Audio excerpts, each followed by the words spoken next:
Breaking this morning, time is up for TikTok. The popular social media platform is unavailable to users in the U.S. when you open. And as of today, TikTok is back. अस्सलाम वालेकुम। China की अगर हम बात करें तो यहाँ पे जो ना सोशल मीडिया की जो भी एप्लीकेशंस है जिनको ऑपरेट किया जा रहा है यूएसए से, चाइनीज गवर्नमेंट ने उसको जहाँ पे बैन किया हुआ है और उसका कंसर्न एक ही है कि इन एप्लीकेशन के थ्रू यूएसए की गवर्नमेंट हमारे सिटीजन का डेटा जो ना चोरी कर सकती है। और बिल्कुल अभी यही काम जो ना चाइनीज़ की एक एप्लीकेशन है जो बहुत पॉपुलर है, जिसको पूरी दुनिया में यूज़ किया जा रहा है, जिसके 17 मिलियन के करीब यूज़र सिर्फ यूएसए में है। और इस एप्लीकेशन का नाम है टिकटॉक। और इस टिकटॉक को कौन सी कंपनी ओन करती है, और उस कंपनी का नाम है बाइट डांस। और इस ऐप को अब यूएसए में बैन कर दिया गया है।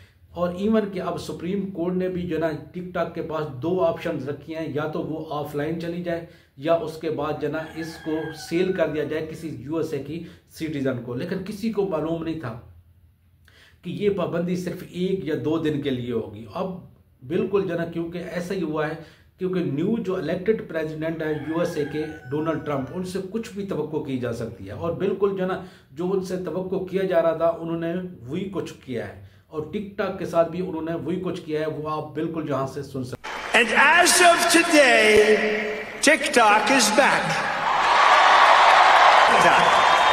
I like it. जी हाँ जी, टिकटॉक एक दिन बंद होने के बाद यूएसए में दोबारा जो ना ऑपरेट होना शुरू हो गया है। बाकी लेकिन जो यूएसए की मिनिस्ट्री ऑफ डिफेंस का जो कंसर्न है कि टिकटॉक के थ्रू जो ना बीजिंग हमारे डेटा सिटीजन का डेटा को चोरी कर सकता है, वो हर एप्लीकेशन में होता है। वो कोई भी आप एप्लीकेशन आप चाहे प्ले स्टोर से आप डाउनलोड करते हैं तो वो शुरू में आपसे परमिशन मांगता है कि आपके कंटेक्ट को हम एक्सेस कर सकते हैं, आपके माइक्रोफोन को हम एक्सेस कर सकते हैं, आपके कैमरा को हम एक्सेस कर सकते हैं। उसका सिर्फ अभी तक जो ना जो डिफरेंट कंट्रीज हैं उसका यही उन्होंने सोल्यूशन निकाला हुआ है कि उसको जो सीक्रेट एजेंसीज के ऑफिशियल्स हैं उसको वो इंस्टॉल ही नहीं करते, उसको वो यूज़ ही नहीं करते।